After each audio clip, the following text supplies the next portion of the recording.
Rated T for teen.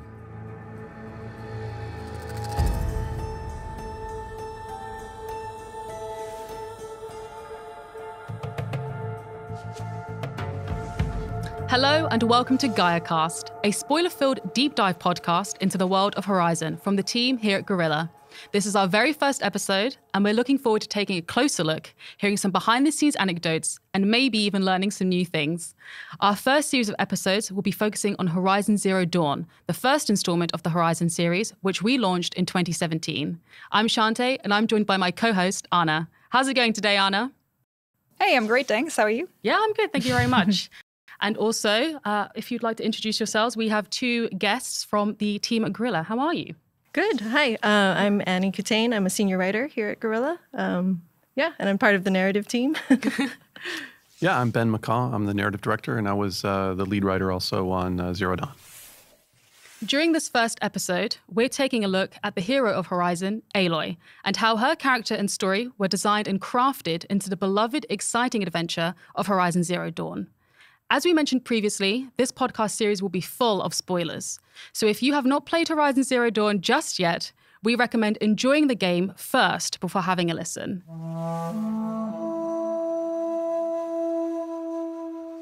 Right, I'm super excited to just jump into this episode, so let's do it. So, how would you both personally describe Aloy? Aloy, she's driven, she's intelligent, she's brave, she's curious about the world around her. And those, I think, are traits that you see throughout the story, in all the different quests. That's always something that you really see exemplified from her. Yeah, I think when we were developing Aloy as a character, there were probably dozens of documents that we wrote about her character, about her upbringing. But I think one of my favorites had this kind of sentence in it that crystallized the character for us, which is, I have it here. On nights when she shivered in the cold, counting the home fires of the village below, all that sustained Aloy was her burning need to solve the riddle of her birth, who her mother was, and why she was cast out. And it was that image of her kind of sitting above the village, not being a part of it, seeing those fires burning below, kind of understanding everything that she was missing, is when we really crystallized, okay, yeah, that's her. That's really who she is. Now, of course, she's all the things Annie just said. She's incredibly strong, driven, brave, powerful. But the core of her character is that one need, to find what she finds, which is the identity of her mother. And in the game, when we first meet Aloy, she's a baby in the care of outcast Rost. And how did that team go about that? Why do we start off as a child Aloy and not as an adult? Yeah, it's a great question. I mean, I think we were very conscious at the time that wasn't just the beginning of the game. That was the beginning of the world. Mm-hmm. So obviously not, in terms of the Big Bang, but just in terms of this is how we're going to present the world of Horizon to the player for the first time. And there was so much that had to go into that, right? Because it's complicated in a way. It's there's nature, there's tribes, there's machines, and there's Aloy. And how are we going to get that all across? And we really felt the best kickoff to that was you're really seeing it for the first time. I mean, literally seeing it for the first time. And that's baby Aloy, right? Yeah. And she sort of takes the place of the player. Little known thing, I'm not sure it's actually known at all, is that was initially we had thought that might be playable. Mm-hmm. So that when Rost was moving across the landscape to go to the place for the ritual, that maybe the player would actually, there was at first an idea that maybe the player would control Rost. But then we actually had the idea that the player could control the baby, not in terms of moving, but in terms of your gaze. Right? So that would be a way to kind of keep that idea that you're sort of rooted in this particular perspective. That kind of fell away because it's actually really quite difficult to do. And we also felt that the cinematic elements were really working well. And also just having kind of Ross talk to Aloy, the baby as he kind of goes up the hill was working pretty well. So I don't think it would have necessarily been better that way, but it was kind of a cool thought. The main thing, though, is that was really the way we wanted to kick off the game and potentially a franchise, right? Which is how can we show this for the first time? When we were concepting Aloy, were there any other versions of that backstory, or why did the team choose for her to be an outcast? Yeah, I mean, I think being an outcast is really central to Aloy's character, you know? Yeah, I mean, so, you know, at the very beginning of the game, you see that she was cast out from birth, from the Nora tribe. And there's this really great moment early on in the game where she sees these kids with this Nora woman picking berries. And so she picks some berries too and offers it to them, you know, because she wants to fit in, she wants to belong. And they just reject her and they don't want anything to do with her. And then a little bit later, you know, one of the kids actually throws a rock at her head and hurts her. So it really shows, like, really quickly, you know, how extreme the tribe is with how they treat outcasts, even someone who's just a kid. And that creates this moment of relatability to the player because, you know, they just saw this little kid get hurt who just wants to fit in, just wants to belong. And you feel bad for her. You feel like, you know, you want to help her. You want to help her succeed at what she wants. So in that aspect, you know, it really, like, just creates that emotional connection with Aloy. And then secondly, you have, you know, Aloy grows up as an outcast. So she's an outsider to the tribe. She's an outsider to the greater world around her. Yeah. And that's really similar to the player. Aloy and the player are aligned in that sense, where, you know, it's her first time, you know, once she goes to the proving, it's her first time really interacting with people in the tribe. It's her first time interacting with the greater world when she leaves the sacred lands. So she's experiencing that for the first time. She's figuring out how to navigate her way through that, and so is the player. So it really creates, you know, they're sharing the same experience. Yeah, and talking more about the proving, how did the team decide the events that would occur during the proving? And was there a scenario where Rost may have survived? No, I mean, there really wasn't. You know, I mean, the thing, like, this is a big thing, right? Because, like, people really like Rost. We love Rost. Yeah, people love Rost. And like, I think just the way Rost came across in the game, the voice acting, his appearance, certain moments that he has with Aloy, they just really resonate. And, you know, I still watch them from time to time as we work on various things, and it really works. But there was never a time that we really thought that Rost would survive the proving. And I think really when you look at it from a story perspective, he has no dramatic function after the proving, after what sort of becomes his death. There's really no purpose that he serves to the story after that point. And I like to compare this a little bit to, like, and I'm sure other people made this comparison too, but to Ned Stark in Game of Thrones, or also to Obi-Wan, right, in Star Wars, where, like, it's really difficult to imagine those things where those characters survive. And I also think, just to, you know, to quote an old quote, like, you know, Obi-Wan is 1,000 times more powerful after he's struck down. And I feel the same way about Rost, where it's basically like the memory of Rost, the things that we did with Rost's grave, just the way it kind of weighs on Aloy and just the relationship as it carries forward is just more powerful when he's passed on.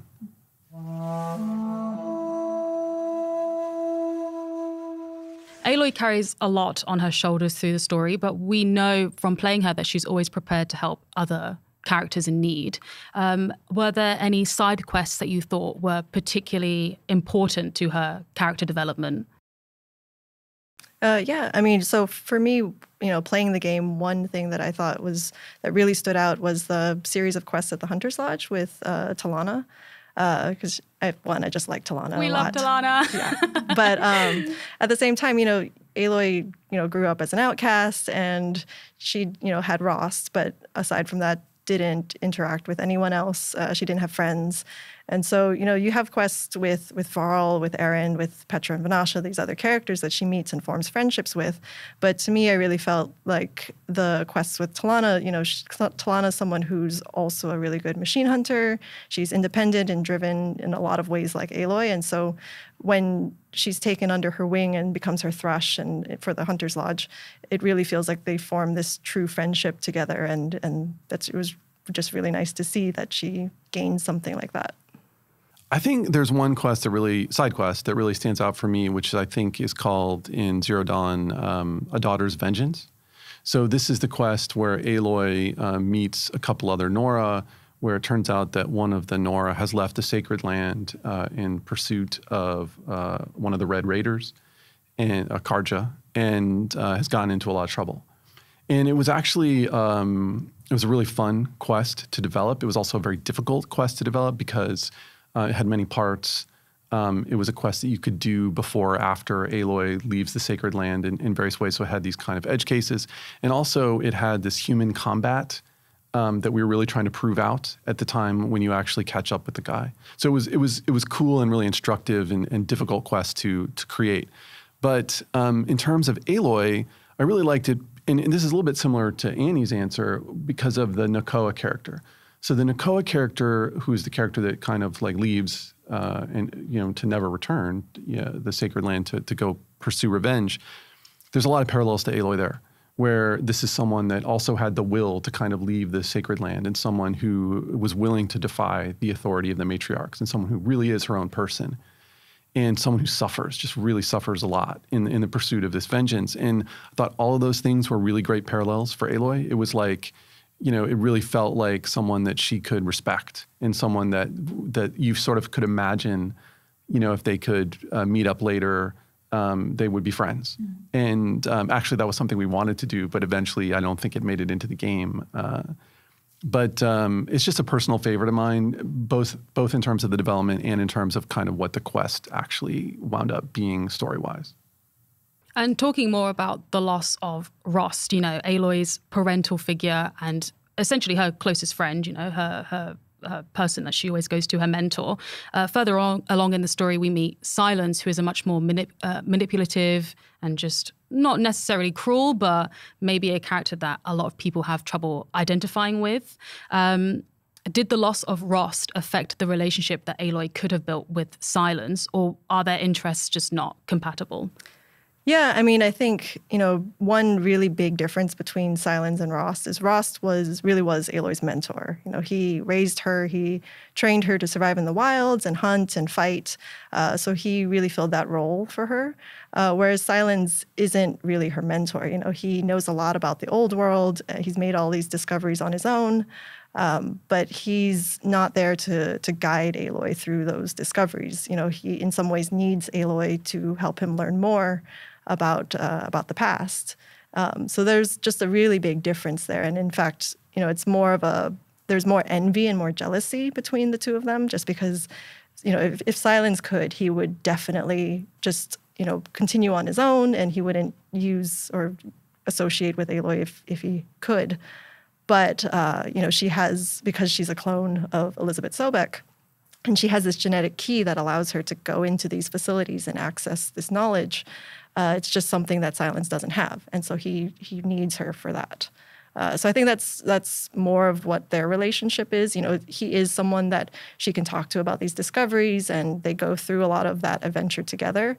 But I don't think there's too much of like a mentorship component to it. Yeah. So from early on in the story, we meet impactful characters that display strong personalities and a range of emotions. Like Aloy, many of these characters experience grief, determination, and just a willingness to broaden their scope of the world around them. So how do you balance the influence Aloy has on the characters around her and the effect that they have on her? Yeah, so I mean, when we create characters, we're always trying to create real, grounded characters, who have their own desires, their own fears and wants, and really, deep dive into what makes them tick. And then, they're always trying to solve their own problems. They always have something that they're trying to achieve in their own life, which they are doing their best to accomplish up to a point, and that's usually where Aloy comes in. And a lot of the stories you'll see in Zero Dawn, if you look at them, you'll notice that it echoes a lot of what Aloy's going through in her own personal journey, and relates in some way to some things that she's experienced, or things that are new to her in some cases. A good example of that is, again, with the Talana quest. Talana's like Aloy in some ways, but as a Karja, as someone who's in the Hunter's Lodge, she's trying to get justice for her family because their names were erased from the history books from the sacrifice that they made during the Red Raids. And she's trying to become Sunhawk in order to restore the family legacy. And so Aloy comes in and she helps her attain that goal and become the Sunhawk.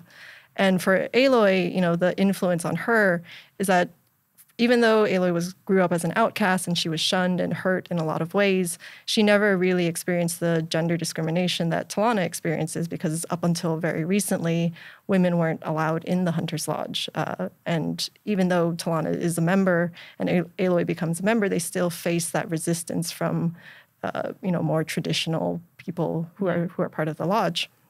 So that's, a new experience for Aloy. She's helping someone, she's influencing their life.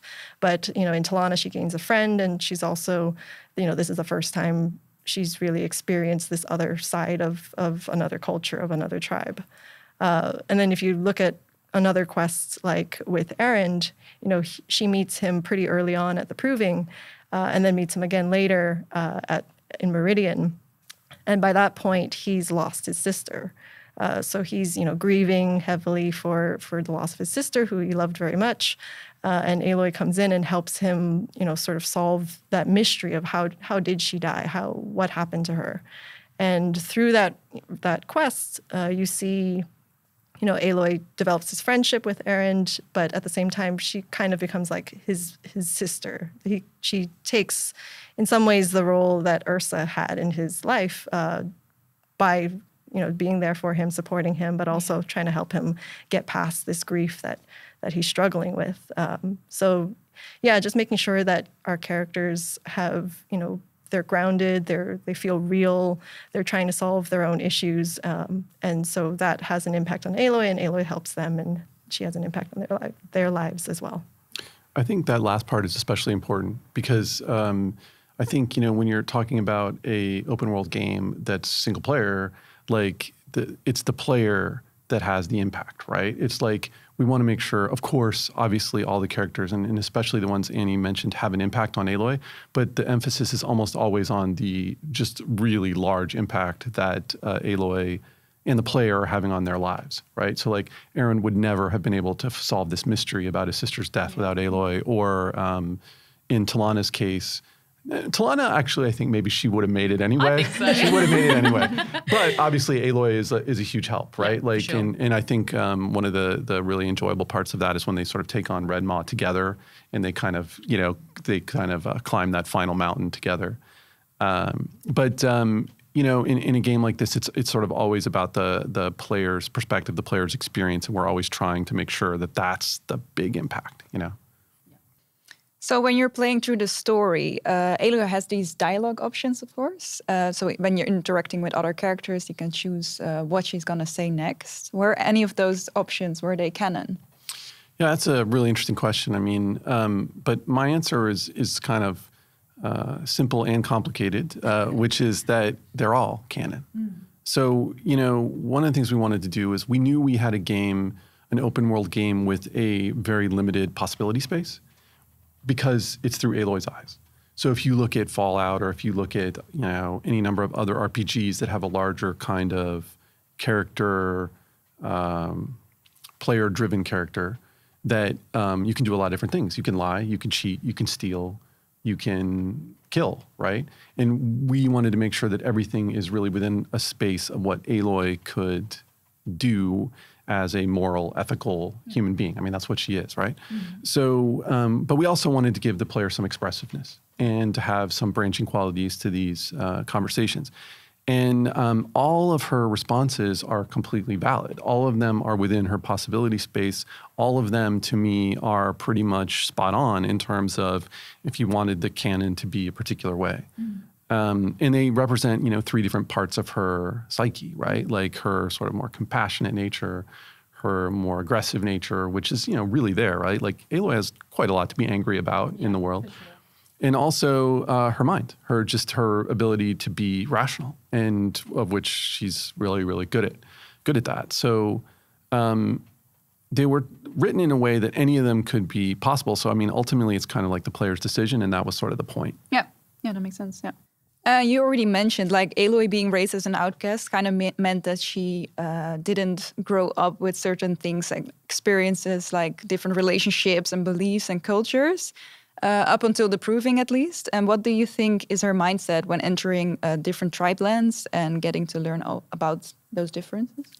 Yeah, I mean, so, you know, when Aloy leaves the Sacred Lands after the proving, it's first of all just a brand new world for her to explore, right, and discover, and that's the same for the player. But, you know, because of her upbringing as an outcast, because of all the hurt she's endured her whole life, that really skews the way she looks at the world. And not just that, but she has the focus, right? So she knows much more about the world than like, at least the Nora do. And as she explores the lands, realizes, you know, she's pretty unique in that sense. And so when she goes into these other lands and meets these new people, she has this eye for, you know, she wants to help those who are in need, those who are suffering. And because of her own past, you know, she's very skeptical about traditions and taboo and superstitions that not just the Nora have, but all tribes have. So she's, you know, very driven. She's not going to let tribal taboo get in the way of doing what's right, what she believes is right. So, yeah, that's sort of her interaction with those tribes as she goes into the world. Yeah, one of the things we wanted to do when we were developing that stuff is make sure that the attraction and the emphasis and the way Aloy is compelled to help is focused on the characters, the individual characters, and never the tribe. Yeah. The tribes have all kinds of problems, you know, like they're like. The Karja and Asuram are kind of like brutally sexist. The Shadow Karja are, well, I mean, that's like a... that's like, a whole nother episode. Yeah, but that's a very dangerous regime, right? Yeah. And the Nora have their share of problems. So Aloy has no tribe, right? Like, and that's deliberate because in a certain sense, the player has no tribe. But we always want to make sure that there's these really, really compelling characters that draw her into the tribal experience.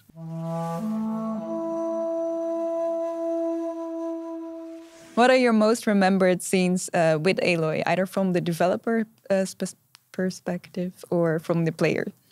Yeah, I mean, for me, the one that sticks out the most is when she comes out of Allmother Mountain after learning the truth. You know, because we've talked a lot about how she was raised as an outcast and how the Nora have always rejected her. And, you know, here she is, she's wanted this her whole life, all these answers, and she finally has them. And she's still kind of processing and reeling from this discovery. And she comes out of the mountain, and then, you know, all the Nora are gathered there. And instead of shunning her like she's used to, they now worship her. They get down on their knees and worship her and think she's the anointed of Allmother. And, you know, on some level, you would think that, you know, maybe that's what she's always wanted. She's always wanted this sort of acceptance. But instead, you know, it taps into all of that hurt that she's had her whole life, all of her experiences, and she actually rejects all of that and says, you know, she doesn't belong to them. She belongs to the world, basically.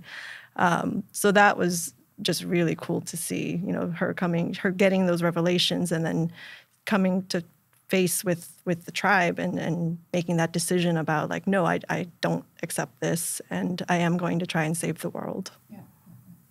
For me, I think it's, you know, we had no idea when we were developing the game how it would land.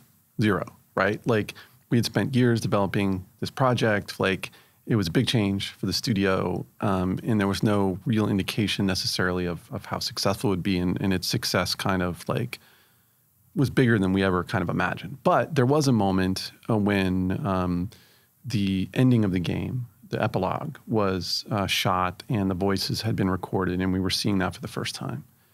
And people around the studio were crying, you know, when they saw it. And like when I saw it, you know, I'm kind of like tearing up. And I think that's kind of when we knew that, okay, well, we don't know how this game as a whole is going to be received, but clearly there's some emotional impact to Aloy's journey. And just as an aside, another little bit that's kind of dear to me personally is the wrap-up of the story with Aloy and Erend.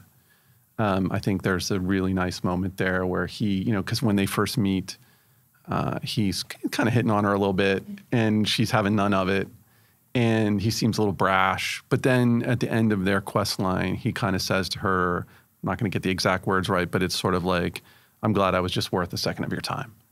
And you really kind of feel it, you know, that he kind of knows that he's a little bit, she's out of his league. And, but also that he really, really cares about her and respects her and vice versa, right? Because she has a really nice response too. So that's always been a moment that I've really liked. Do you think it occurred to many players when we made it to Maker's End that Aloy was a clone of Elizabeth? I think so, yes. So basically the way this was written was you get this big revelation, right? That so you get to Maker's End, you get the conversations with Ted Farrow and with Elizabeth Sobek and those holograms. And then what happens immediately after is you talk to Silence. And you can ask Silence a bunch of stuff, actually. I think he doesn't really want to answer your questions, but you can answer a bunch of stuff. And if you look at that dialogue in the game, it really is focused on all these science fictional possibilities of what's going on between Aloy and Elizabeth Sobek. So, you know, my memory is a little bit cloudy, but I think there's basically the subtext of like, could my mother still be alive? Yeah. You know, could she somehow, you know, have been frozen? Like there's like all these different sort of possibilities that you can kind of ask him about. And it also works great because the player doesn't know a ton about the science fictional underpinnings of the world at that point, right? Like the big revelations are still coming. Yeah. So this is a point where we're really able to tease it, and like Silence was able to, oh, well, maybe it's this, maybe it's that. But I mean, absolutely, I think players were thinking at that point, okay, well, you know, it's probably not a mother-daughter thing directly, right? Because how would that really work? So cloning has to be on their minds at some point. Yeah, I mean, just playing the game, you know, towards the beginning, right after the proving, when Aloy wakes up in the mountain and she sees that recording from her focus, or from the eclipse focus, you see this image of Elizabeth. And for me as a player, you know, that already got my mind rolling on like, what could the possibilities be? You know, she obviously looks like her. There's something going on with a genetic match. So yeah, I think really early on, you're already like trying to figure out what's going on. But I think the game does a really good job of pacing that out, and keeps you guessing all the way up until much later in the story. Yeah. On that note, the whole thing there that works, I think, is also that Aloy doesn't know what a clone is at that point, right? At that exact point, she doesn't know, which is cool because the player gets ahead of Aloy a little bit, potentially, but then we get to see Aloy kind of get educated in this whole sort of like science fictional underpinning of the old world, right?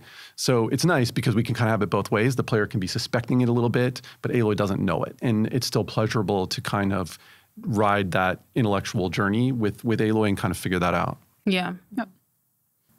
And, you know, towards the end of the story, Aloy is dealt two very quick blows after discovering Ted Farrow's deleted the Apollo archives and, you know, murdered all the authors, and, you know, and that Elizabeth sacrificed herself.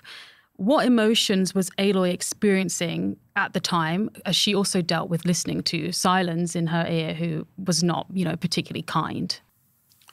I mean, I looked at that moment in the game recently, and I think that little exchange with Silence really says a lot. I think Aloy's got a couple of different options there, but really it boils down to, look, dude, you know, you may think of Elizabeth's sacrifice and the reactions to it as this kind of, you know, sentimentality that's unnecessary.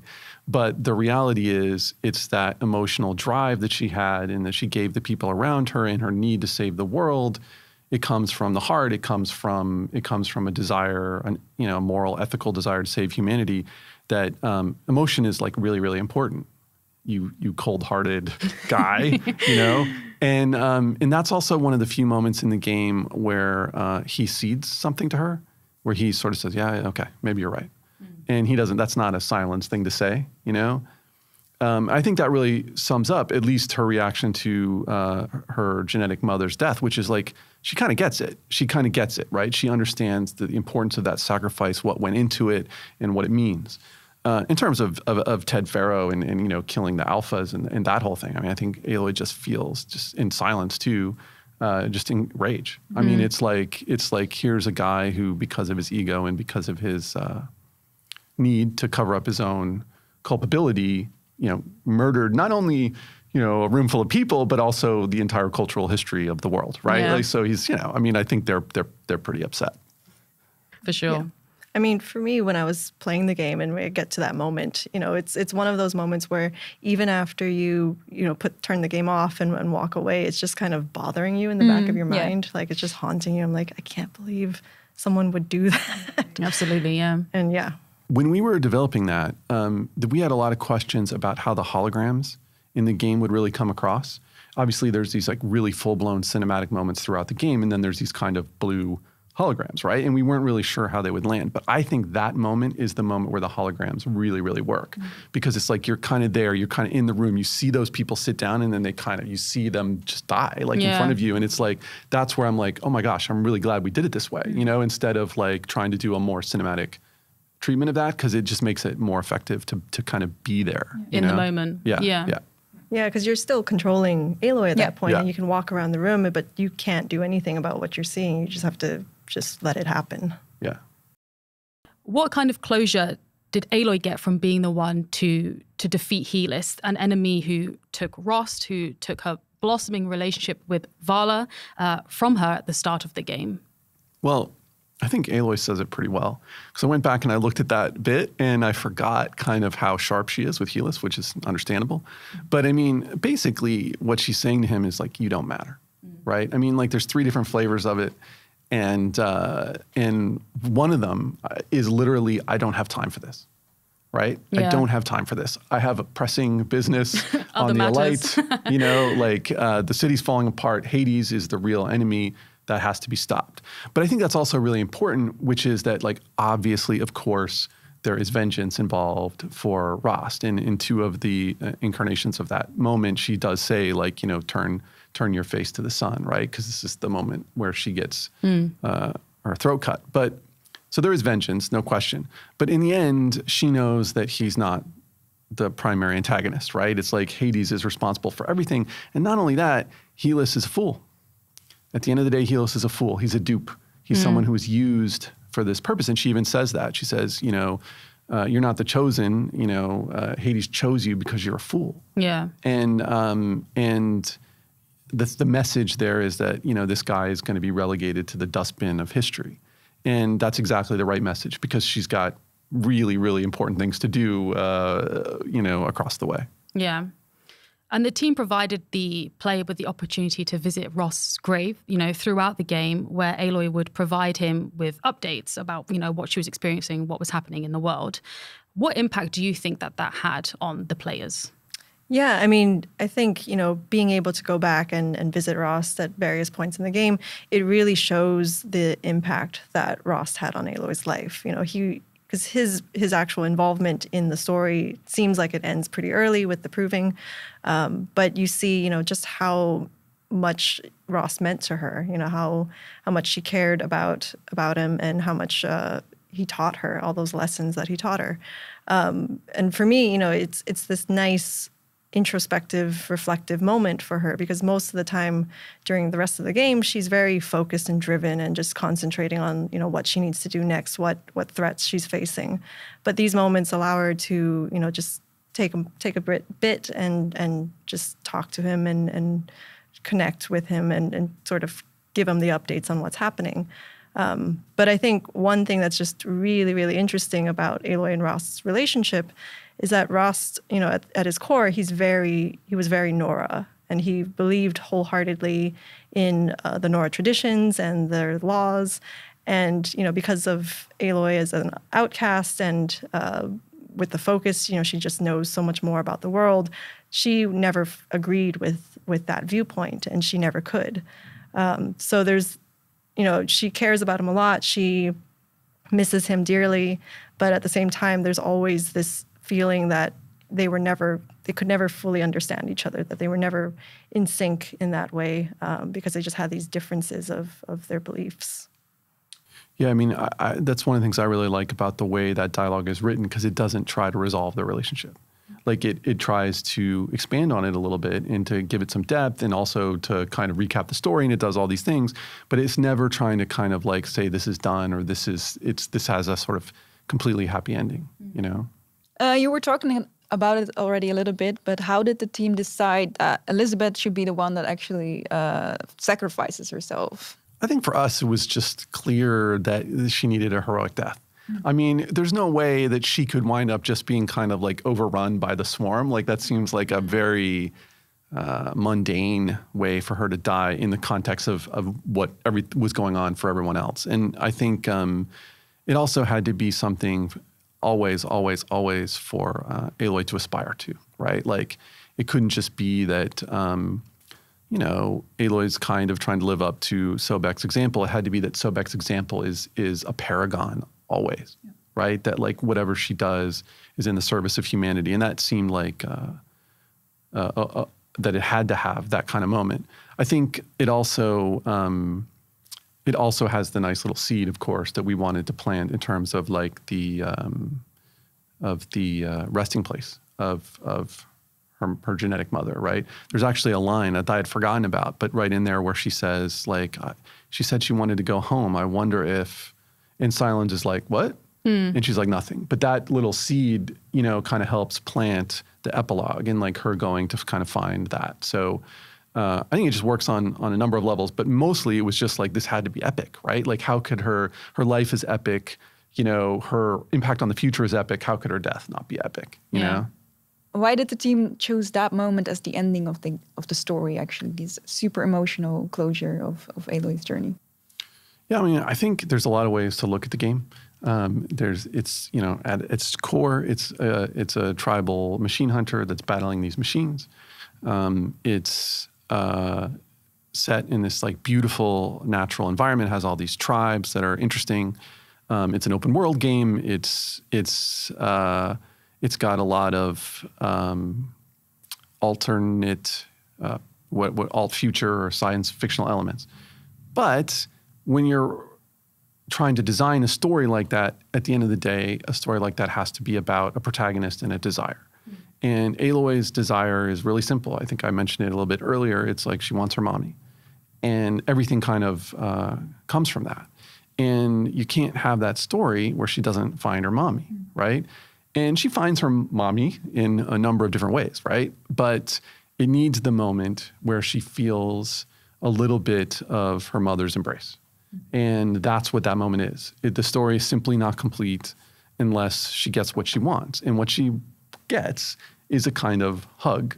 And that hug, it's verbal, right? It's like, it has to do with like, well, if I ever had a daughter, I'd want her to be like pretty much exactly like Aloy, right? And you hear it, you feel it, you see Aloy feeling it, you feel Aloy feeling it, and it all comes together. And the reason why it comes together is not just because it's a great scene. It comes together because that's what the whole game is about. You know, it's about a woman who's trying to find her origin and ultimately trying to connect with a parent that she never had. And on that note, we're going to start bringing this episode to a close now, but we hope you have enjoyed joining us for this deep dive into Aloy's origin. Thank you so much to Ben and Annie for joining us today. How did you find this episode? I mean, it's always fun to talk about Aloy, and it's great. And it's also fun just to kind of reminisce a little bit about the development of the game. Yep, agreed, same. I mean, it's really nice just, to talk about Aloy and to, you know, sort of relive her early part of her adventures in Zero Dawn. And Anna, thank you so much for co-hosting. How did you find today's episode? It was super interesting. Thank you so much for coming to the podcast today. Let us know what you think on social media. You can find us on Twitter, Instagram, and YouTube. You can also let us know via the hashtag HorizonGaiaCast. This is just the beginning of an ongoing series, and we'll be back with a new episode very soon, where we'll be taking a look at the 21st century, including some significant events that took place before and during the Pharaoh Plague. We hope you'll join us again for that episode. We'll see you next time. Bye!